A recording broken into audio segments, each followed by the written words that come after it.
ಯಾರ್ರೀ ನೀವಲ್ಲ? ನೀವು ಯಾರ್ರೀ ದರ್ಶನನ ಬಗ್ಗೆ ಮಾತಾಡೋಕ್ಕೆ?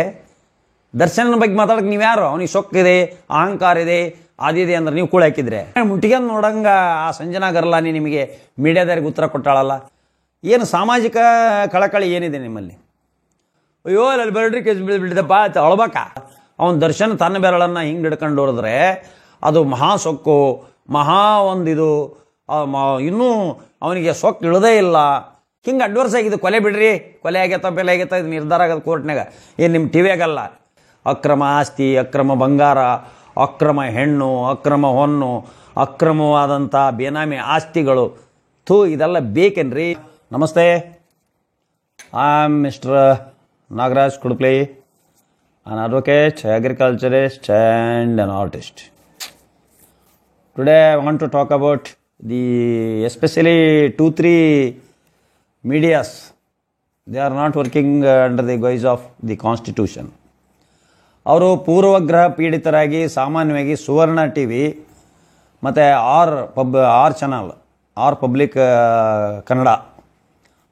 ಕನ್ನಡ ಚಾನಲ್ ಅದವಲ್ಲ, ಇವರು ಪೂರ್ವಗ್ರಹ ಪೀಡಿತರಾದಂತೆ ತಮ್ಮ ಅನಿಸಿಕೆಯಂತೆ ಈ ದೇಶ, ಈ ರಾಜ್ಯ ನಡಿಬೇಕು ಅನ್ನುವ ಉದ್ದೇಶದಿಂದ ಜನಪರ ಕಾರ್ಯಕ್ರಮವನ್ನು ಮರೆತು ಸಮಾಜ ಸುಧಾರಣೆ, ಆರ್ಥಿಕ ಸುಧಾರಣೆ, ಇವತ್ತು ನಮ್ಮ ನೈಸರ್ಗಿಕ ಸಂಪನ್ಮೂಲಗಳ ಬಳಕೆ, ನೆಲ, ಜಲ, ಭೂಮಿ, ಏನು ಖನಿಜ ಸಂಪತ್ತು, ಗಾಳಿ, ಇವೆಲ್ಲವನ್ನು ನಾವು ಉಪಯೋಗ ಮಾಡ್ಕೋಬೇಕು. ಗಾಳಿಯಿಂದ ಎಷ್ಟೋ ಕರೆಂಟ್ ಉತ್ಪತ್ತಿ ಮಾಡ್ಕೊತಾರೆ, ನದಿಯಿಂದ ಎಷ್ಟೋ ಉತ್ಪತ್ತಿನ ನೀರಾವರಿ ಮಾಡಿಕೊಂಡು ಎಷ್ಟೋ ಇದು ಮಾಡಿದ್ದಾರೆ. ಫಾರ್ ಎಕ್ಸಾಂಪಲ್ ನೋಡಿ, ಆಗಿನ ಕಾಲದಾಗ ಡಾಕ್ಟರ್ ಎಂ ವಿಶ್ವೇಶ್ವರಯ್ಯನವರು ತಮ್ಮ ಮನೆತನವನ್ನು ಸಹ ತ್ಯಾಗ ಮಾಡಿ ಇವತ್ತು ಆ ಕನ್ನಂಬಾಡಿ ಕಟ್ಟೆಯನ್ನು ಕಟ್ಟಿದ್ರಿಂದ ಎಷ್ಟೋ ಕೋಟ್ಯಾಂತರ ಕುಟುಂಬಗಳು ಇವತ್ತು ಅವ್ರ ಹೆಸರು ಹೇಳ್ಕೊಂಡು ಅವ್ರ ಫೋಟೋ ಹಾಕ್ಕೊಂಡು ಜೀವನ ಮಾಡ್ತಾರೆ. ನಾವು ಕೂಡ ನಮ್ಮ ಕನ್ನಡದ ಭಾರತ ರತ್ನ ಸರ್ ಎಂ ವಿಶ್ವೇಶ್ವರಯ್ಯನವರು ಚಿಕ್ಕಬಳ್ಳಾಪುರ ತಾಲೂಕು ಮುದ್ದೇನಹಳ್ಳಿಯವರು, ಅವರು 90ನೇ ವರ್ಷದಲ್ಲಿಯೂ ಕೂಡ ನಂದಿ ಬೆಟ್ಟವನ್ನು ಹತ್ತಿ ಇಳಿತಿದ್ರು ಅಂತ ಓದಿದ್ದೇವೆ. ಗಾಂಧೀಜಿಯವರು, ಬಸವಣ್ಣನವರು ಮೀಡಿಯಾ ಇದ್ದಿಲ್ಲ. ಈ ಮೀಡಿಯಾದಿಂದನೇ ನಾವೇನೋ ದೊಡ್ಡ ಕಡದು ಕಟ್ಟಿ ಹಾಕಿಬಿಡ್ತೇವೆ. ಏನು ಈ ಸುವರ್ಣ ಚಾನಲ್ನಿಂದ ಈ ಸೀಟ್ಗಳನ್ನು ನಾವು BJP ಸೀಟ್ಗಳನ್ನು, JDS ಸೀಟ್ಗಳನ್ನು ತಂದುಬಿಡ್ತವೆ, ಈ ಕಾಂಗ್ರೆಸ್ಸನ್ನು ಸೋಲಿಸಿಬಿಡ್ತವೆ, ಅಥವಾ ಕಾಂಗ್ರೆಸ್ಸನ್ನು ಬಿಟ್ಟು ಕಾಂಗ್ರೆಸ್ಸನ್ನು ಗೆದ್ದಿಸಿ BJP ಸೋಲಿಸಿಬಿಡ್ತವೆ, ಯಾವುದೋ ಒಂದು ಪಾರ್ಟಿಯನ್ನು ತಾವು ಹೇಳಿದ ಪಾರ್ಟಿ ಗೆಲ್ತತಿ ಅಂತ ನೀವೇನಾರ ತಿಳ್ಕೊಂಡಿದ್ರೆ ನಿಮ್ಮ ಮೂರ್ಖತನ ಅದು. ನೀವೇನು ಮಾಡ್ಬೇಕಂದ್ರೆ ಒಂದು ಸಲಹೆ, ಜನರ ಧ್ವನಿಯಾಗಿ ನಾ ಮಾತಾಡ್ತಾ ಇದ್ದೀನಿ. ಇದು ನನ್ನ ವೈಯಕ್ತಿಕ ಅಲ್ಲ. ಮಿಸ್ಟರ್ ಅಜಿತ್ ಹನುಮಕ್ಕನವರ ಮತ್ತು ಕುಂಟೆಬಿಲ್ಲಿ ಯಾರೋ ನಿಮ್ಮ ಕುಂಟೆಬಿಲ್ಲಿ ಶೆಡ್ಡಿಗೆ ಹೋಗೋಣ ಬಾ ಅಂತ ಕರೆದದ್ನಲ್ಲ, ಜಯಪ್ರಕಾಶ್ ಶೆಟ್ಟಿ, ಹಿಂಗೆ ಗಡ್ಡ ಬಿಟ್ಕೊಂಡಲ್ಲಪ್ಪ, ಹೋತ್ಮರಿಗೂ ಗಡ್ಡ ಇರ್ತವೆ. ಸೊ ಅದು ವಿಚಾರ ಇರ್ಬೇಕು, ಗಡ್ಡ ಬಿಟ್ಟಾಗ ಸ್ವಲ್ಪ ವಿಚಾರ ಇರಬೇಕಾಕತಿ, ಹೌದಾ? ಅದು ಸುಮ್ಮನೆ ಹಂಗೆ ಫ್ಯಾಷನಬಲ್ ಅಲ್ಲ. ಏನು ಸಾಮಾಜಿಕ ಕಳಕಳಿ ಏನಿದೆ ನಿಮ್ಮಲ್ಲಿ? ಆರ್ಥಿಕ ಅಭಿವೃದ್ಧಿ, ದೇಶದ ರಾಜ್ಯದ ಆರ್ಥಿಕ ಅಭಿವೃದ್ಧಿ ಬಗ್ಗೆ ಏನು ಹೇಳಿದಿರಿ? ಲೂಟಿ ಹೊಡೆದಾರಲ್ಲ, ಖನಿಜ ಸಂಪತ್ತನ್ನು, ನದಿ ಸಂಪತ್ತನ್ನು, ಮರಳು ಸಂಪತ್ತನ್ನು ದಿನಾಲು ಲೂಟಿ ಹೊಡಿತಿದ್ದಾರೆ. ಗಣಿಗಳನ್ನು, ಗ್ರೆನೇಡ್ಗಳನ್ನು ಅಕ್ರಮವಾಗಿ ಲೂಟಿ ಹೊಡಿತಾ ಇದ್ದಾರೆ. ನಿಮ್ಮ ಕ್ಯಾಮ್ರಾಗಳಲ್ಲಿ ಹೋಗೋದಿಲ್ಲ. ಹೋದರೆ ಅವರು ಏನು ಪುಂಡ್ರು, ರೌಡಿಗಳು ಸುಂಬಿಡ್ತಾರೆ ನಿಮ್ಮನ್ನು. ಎಷ್ಟೋ ಹುಡುಗರು ಅದನ್ನು ಹಿಡಿಯೋಕೆ ಹೋದ ಸತ್ತೋಗ್ಯಾರ. ಪೊಲೀಸರಿಗೂ ಹಿಂಸೆ ಮಾಡಿದ್ದಾರೆ. ಇವ್ರ ಕುಟುಂಬಕ್ಕೆ ಧಮಕಿ ಹಾಕಿದ್ದಾರೆ ಕೆಲವೊಂದು ಪೊಲೀಸ್ ಆಫೀಸರ್ಗಳಿಗೆ, ಖನಿಜ ಮೈನ್ಸ್ ಆ್ಯಂಡ್ ಜಿಯೋಲಜಿಸ್ಟ್ಗಳಿಗೆ ಧಮಕಿ ಹಾಕಿದ್ದಾರೆ. ಆ ಒಂದು ಭ್ರಷ್ಟರಿಗೆ ಇದೆಲ್ಲ, ಭ್ರಷ್ಟರು ಅದರ ಕೆಲವೊಂದು MLAಗಳು ಸೇರ್ಕೊಂಡಾರ, ಕೆಲವೊಬ್ಬರು ಮಿನಿಸ್ಟ್ರು ಸೇರ್ಕೊಂಡಾರ. ಈಗಲ್ಲ, ಹಿಂದಿನಿಂದನೂ ಎಲ್ಲರೂ ಮಿನಿಸ್ಟ್ರುಗಳು, ಕೆಲವೊಂದು, ಎಲ್ಲರೂ ಅಂತಲ್ಲ, ಕೆಲವೊಬ್ಬರು ಮಿನಿಸ್ಟ್ರುಗಳು, ಕೆಲವು MLAಗಳು, ಕೆಲವು ಹಿಂದಂಥ ಮಾಜಿಗಳು, ಹಾಜಿಗಳು ಎಲ್ಲರೂ ಕುಡ್ಕೊಂಡು ಓಸು ಈ ನಾಯಿ ಕುನಿಗಳು ಅಷ್ಟು ಒಂದೇ ಇದ್ರಾಗ ತಿಂತಾವಲ್ಲ, ಅದು ಚಲೋದ ಕೆಟ್ಟದ, ಹಳಸಿರಲಿ ಪಳಸಿರಲಿ ಗಾಪ್ ತಿಂದ್ಕೊಂಡು ಒಟ್ಕೊಂಡಿರ್ತಾವಲ್ಲ, ಹಾಗೆ ಅಕ್ರಮ ಆಸ್ತಿ, ಅಕ್ರಮ ಬಂಗಾರ, ಅಕ್ರಮ ಹೆಣ್ಣು, ಅಕ್ರಮ ಹೊನ್ನು, ಅಕ್ರಮವಾದಂಥ ಬೇನಾಮಿ ಆಸ್ತಿಗಳು, ಇದೆಲ್ಲ ಬೇಕೇನ್ರಿ? ಇಂಥವ ಮೇಲೆ ಭ್ರಷ್ಟಾಚಾರದ ವಿರುದ್ಧವಾಗಿ ಹೋರಾಟ ಮಾಡಿರಿ. ನಮ್ಮ ಜೀವ ಹೋಗಲಿ, ಹುಟ್ಟಿದ್ದೊಮ್ಮೆ ಸಾಯಲೇಬೇಕು. ಸಾವೇನು ಕೆಟ್ಟದ್ದಲ್ಲ. ಸಾವು ಹೆಂಗಂದ್ರೆ ನಿದ್ದೆ ಇದ್ದಂಗೆ. ಸಾವಿನ ಬಗ್ಗೆ ಒಂದು ಯಾರೋ ತಿಳಿಲಾರ್ದಂಥ ಒಂದು ಹೇಳ್ತಾರೆ ನೋಡ್ರಿ, ಇನ್ನು ಬಸವಣ್ಣವರು ಹೇಳಿಲ್ಲ, ಸಾವು ಅಂದ್ರೆ ಭಯಾನಕ ಅಲ್ಲ. ಸಾವಿಗೇನಂತೀರಿ ನೀವು? ಚಿರನಿದ್ರೆಗೆ ಜಾರಿದರು ಅಂತ. ರಾತ್ರಿ ಉಂಡ ಮೇಲೆ ಆರಾಮ್ ನಿಮಗೆ ಗೊತ್ತಿಲ್ಲ ಮಕ್ಕಂಬಿಡ್ತೀರಿ. ಮಕ್ಕಂಡಾಗ ಏನು ಹೆಣನೂ ಒಂದೇ, ಮನುಷ್ಯನೂ ಒಂದೇ. ನಿದ್ದೆ ಒಳಗಿದ್ದಾಗ ಮನುಷ್ಯನಿಗೆ ಏನೂ ಗೊತ್ತಾಗಲ್ಲ. ನಿದ್ದೆ ಒಳಗೆ ಬಂದು ಯಾವನಾರ ಕತ್ತು ಕೊಯ್ದ್ರು ಏನೂ ಗೊತ್ತಾಗಲ್ಲ. ಅಥವಾ ಭೂಕಂಪ ಆಗಿ ನಮ್ಮ ಮ್ಯಾಲೆ ಗೋಡೆ ಬಿದ್ದು ಆಗ ಸತ್ತರ ನಿದ್ದೆಗಣ್ಣೆ ಸತ್ತದ್ದು ಗೊತ್ತಾಗೋದಲ್ಲ. ಆದರೆ ಸತ್ತ ಮೇಲೇನಿದೆಯಲ್ಲ, ಈ ದೇಹಕ್ಕೆ ಎಲ್ಲ ಇರುವ ಕಷ್ಟಗಳು ನಷ್ಟಗಳು ಎಲ್ಲವೂ ಹೋಗಿಬಿಡ್ತವೆ. ನನ್ನರು ತನ್ನರು ಬೇರೆಯವರು ಪಾರೆಯವರು ಏನು ಜನ ನಮ್ಮ ಸತ್ತ ಮೇಲೆ ನಮಗೆ ಅಷ್ಟು ಜನ ಕೂಡಲಿ ಅಂತ ಗಾಂಧೀಜಿನ ಕೂಡಕ್ಕಾಗಿ ಮಾಡಿಲ್ಲ. ಅದನ್ನು ಗಾಂಧೀಜಿ 20 ಲಕ್ಷ ಜನ ಕೂಡಿದ್ರು ಅಂತ. ಏನು ನಮ್ಮ ಅದಾದ ನಂತರ 20 ಲಕ್ಷ ಜನ ನಮ್ಮ ಪುನೀತ್ ರಾಜ್ಕುಮಾರ್ ಸೇರಿದಾರಲ್ಲ, ಮುಂದೆ ಜನ ಕೂಡಲಿ ಅಂತ ಅವ್ರು ಇದು ಕೆಲಸ ಕಾರ್ಯಗಳಿದ್ದಿಲ್ಲ. ಜನ ಕೂಡೋದು ಗೊತ್ತಾಗೋದಿಲ್ಲ, ಈ ನೀಚ ಸತ್ತ ಅನ್ನೋದು ಗೊತ್ತಾಗೋದಿಲ್ಲ. ಈ ನೀಚದಪ್ಪ ಪರಮ ನೀಚವನು ಸತ್ತು ಹೋಗ್ಬಿಡ್ಬಿಡು, ಈ ದೇಶ ಉದ್ಧಾರ ಅದೂ ಇರೋದಿಲ್ಲ. ಅದಕ್ಕೆ ದರ್ಶನ ಬಗ್ಗೆ ಕೊರದ್ರಿ. ಹಿಂದೆ ಸಂಜನಾ ಗರ್ಲಾನಿ ಒಂದಿಟ್ಟು ಗಾಂಜಾ ಏನೋ ಕೂದಲ ಸಿಕ್ಕತ್ತೆ ಅನ್ನೋದಕ್ಕೆ ಆ ಸಂಜನಾ ಗರ್ಲಾನಿನ ಹಕ್ಕೆಂದು ಹಣೆ ಹಣದು ಬಿಟ್ರಿ. ಆ ಸರ್ನ ಗರ್ಲಾನಿ ಆಮೇಲೆ ರಾಗಿಣಿ ದ್ವಿವೇದಿ ಇವರೆಲ್ಲ ಏನದಾರಲ್ಲ ಪಾಪ ಅವು ಅಬಲೆ ಹೆಣ್ಮಕ್ಳವು. ಅಂಥವಕ್ಕೆಲ್ಲ ನೀವು ಕ್ಯಾಮ್ರಾ ಹಿಡ್ಕೊಂಡು ಹಿಂಸೆ ಕೊಟ್ಟಿರಲ್ಲ. ಅಂತಿಂಥ ಹೆಣ್ಮಕ್ಳಾಗಿದ್ದರೆ ಸಾಯ್ಬೇಕಾಗಿತ್ತ. ಇವತ್ತು ಮುಟ್ಟಿಗೆ ನೋಡಂಗೆ ಆ ಸಂಜನಾ ಗರ್ಲಾನಿ ನಿಮಗೆ ಮೀಡಿಯಾದವ್ರಿಗೆ ಉತ್ತರ ಕೊಟ್ಟಾಳಲ್ಲ. ಅವನು ದರ್ಶನ್ ತನ್ನ ಬೆರಳನ್ನು ಹಿಂಗೆ ಹಿಡ್ಕೊಂಡು ಹೊಡೆದ್ರೆ ಅದು ಮಹಾ ಸೊಕ್ಕು, ಮಹಾ ಒಂದಿದು, ಇನ್ನೂ ಅವನಿಗೆ ಸೊಕ್ಕು ಇಳದೇ ಇಲ್ಲ. ಏನು ನಾನೇನದು ಕೆಡ್ಡಕ್ಕೆ ಹಾಕಿ ಬೆಳೆಸಕ್ಕೆ ಪುಂಡಾನೇನದು. ಅವನು ಮನುಷ್ಯ ರೀ ದರ್ಶನ್. ನೀವ್ಯಾಕೆ ಆ ಹೆಣ್ಮಕ್ಳಿಗೆ ಉರ್ಸೋದು ಕೆಡಿಸೋದು ಮೆಸೇಜ್ ಕೊಟ್ಟವ್ರಿಗೆ ಅದನ್ನೇ ಕೇಳೋದಿಲ್ಲ ನೀವು? ನೀವು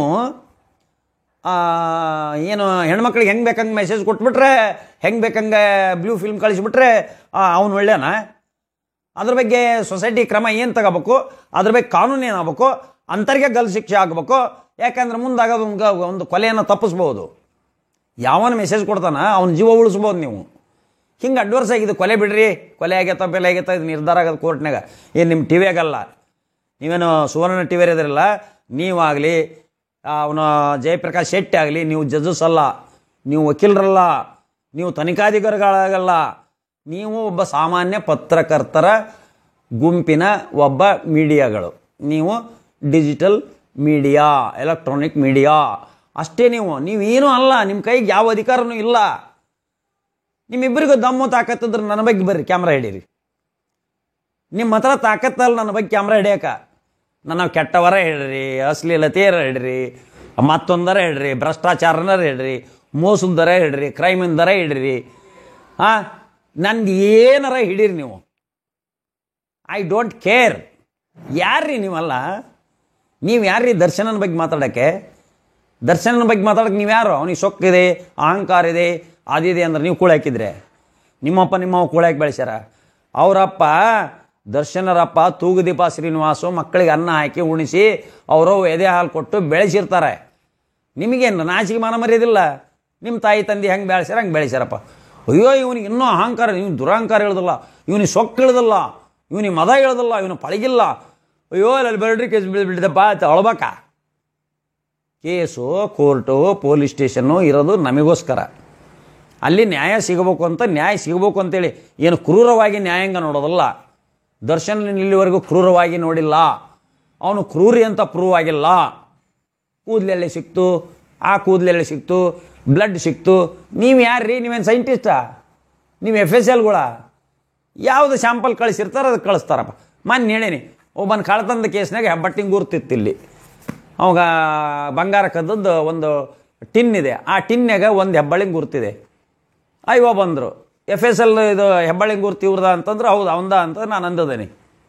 ಅಯ್ಯೋ ಕೇಳಿನಿ ನಾನು, ಇದು ಬಂಗಾರ ಇದ್ರಾಗಿತ್ತಲ್ಲ ಅಂದೆ. ಹೌದು ರೀ, ಎಷ್ಟಿತ್ತು? ಒಂದು ಅರ್ಧ kg ಬಂಗಾರ ಇತ್ತು. ಇದು ಟಿನ್ಯಾಗ ಹಿಂಗಿತ್ತಲ್ಲ? ಹೌದು ಇದು ಟಿನ್ನು. ಟಿನ್ನು ಒಂದು ಟಿನ್ ಇರ್ತಾರೆ ಹೇಳಿ, ಅದಂತ ಆ ಟಿನ್ ಅದು ಅಲ್ಲೇ ಅಲ್ಲೇ ಐತೆ ನೋಡಿ, ಆ ಕಡೆ ಅದು ಕೊಟ್ಟೆ ಅದು ಸರಿ. ಇದು ಟಿನ್ ರೀ.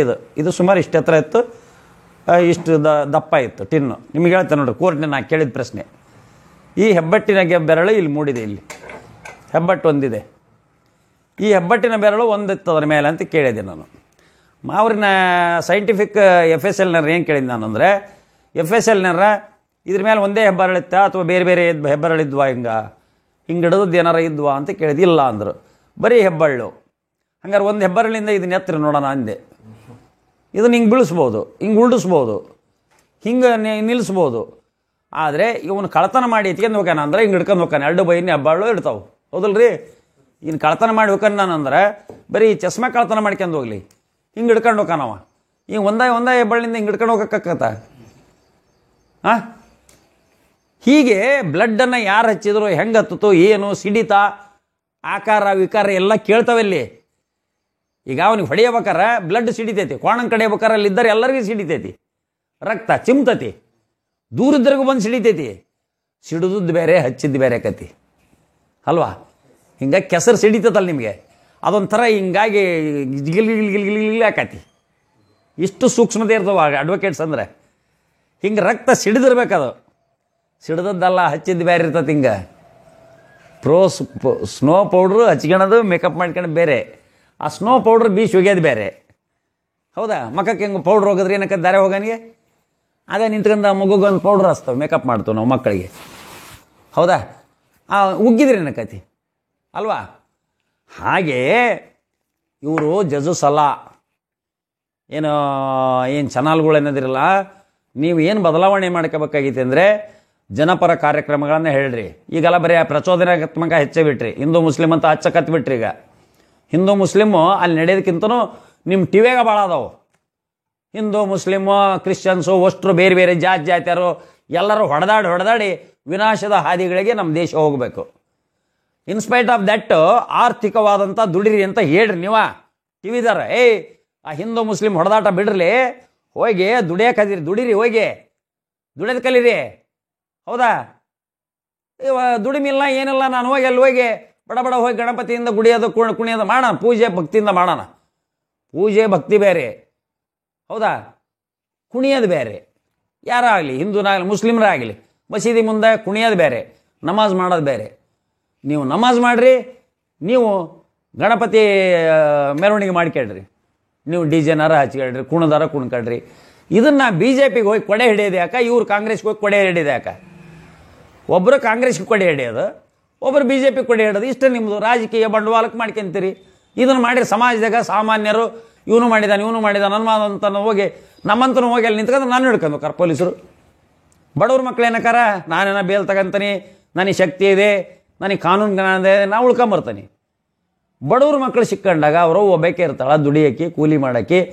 307 ಹಾಕ್ತಾರ, ಇಲ್ಲ 356 ಹಾಕ್ತಾರ, 136 ಹಾಕ್ತಾರ, 336 ಹಾಕ್ತಾರ. ಪಬ್ಲಿಕ್ ಪ್ರಾಪರ್ಟಿ ಸುಟ್ರು ಅಂತ ಹಾಕ್ಯಾರ, ಜಾಮೀನು ಸಿಗೋದಲ್ಲ, ಸೆಷನ್ ಟ್ರಯಲ್ ಅದು. ಅದಕ್ಕೆ ಈಗೇನು ಒಳಗೆ ಹೋಗಿದಾರಲ್ಲ, ಈಗ 1 ತಿಂಗಳು ಜಾಮೀನು ಆಗೋದಲ್ಲ ಅವ್ರಿಗೆ, 1-2 ತಿಂಗಳು ಮಟ್ಟ ಜಾಮೀನು ಆಗೋದೇ ಅಲ್ಲ. ಆ ಬಡವ್ರ ಮಕ್ಳು ಏನು ಅವಾಗ ಹೇಳ್ರಿ, ಹಿಂದೂ ಮುಸ್ಲಿಂ ಅಂತ ಮುಸ್ಲಿಂ ಹುಡ್ರು ಹೋದ್ರೂ ಹೊರ ಬರೋದಲ್ಲ, ಹಿಂದೂ ಹುಡ್ರು ಹೋದ್ರೂ ಒಳಗೆ ಬರೋದಲ್ಲ. ದುಡಿಯೋ ಹುಡ್ರು ಒಳಗೆ ಹೋದ್ರೆ ಗತಿ ಏನು? ಈ ಕೆಲವೊಬ್ಬರು ಪಿತೂರಿ ಹಚ್ಚಿ ಅವ್ರನ್ನ ಸಿಗಿಸಿ ಹೋಗಿಬಿಡ್ತಾರೆ. ಅಮಾಯಕರು ಸಿಕ್ಕಂದಿರ್ತಾರೆ ರೀ, ಹೌದಾ? 10 ಸಾವಿರ ಸಿಕ್ಕಂಡಿರೋದಲ್ಲ ಲೀಡರ್ಸು, ಹೌದಾ? ಅದಕ್ಕೆ ಈ ಪೊಲೀಸರು ಏನದಾರಲ್ಲ, 2 ಕಳರ್ನ ಲೀಡರ್ಸ್ ಮೊದಲು ಹಾಕ್ರಿ, ಎಲ್ಲ ಶಾಂತಿ ಆಗ್ಬಿಡ್ತೈತಿ. ಯಾರು ಪ್ರಚೋದನೆ ಕೊಡ್ತಾರ, ಯಾರು ಇದನ್ನು ಮಾಡ್ತಾರ ಅಂತರ್ನ ಈ ಪೊಲೀಸರು ಹಿಡಿದು ಒಳಗೆ ಹಾಕಿಬಿಡಲಿ. ರಾಜಕಾರಣನೂ ಬೇಡ, ಏನು ಬೇಡ, ಎಲ್ಲ ಬಂದಾಗೆ ಹೋಗ್ತಾವೆ.